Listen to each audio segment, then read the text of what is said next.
हनुमानाला रुईच्या पानांचीच माळ का घालतात? तुम्हाला यामागची गुप्तकथा माहीत आहे का?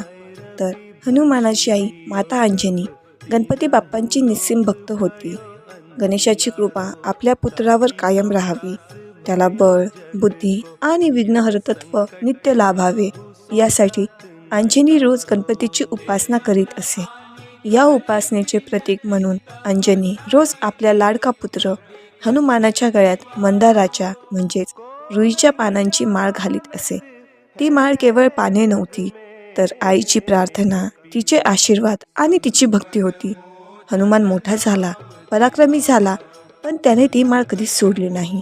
आपल्या मातेला आणि तिच्या भक्तीला स्मरण म्हणून तो रुईच्या पानांची माळ गळ्यात धारण करू लागला. म्हणूनच आजही भाविक मारुतीरायाला रुईच्या पानांची माळ अर्पण करतात. तसेच हनुमान हा 11वा रुद्र असल्याने त्याला 11 पानांची माळ आणि 11 प्रदक्षिणा घालण्याची परंपरा रूढ झाली आहे.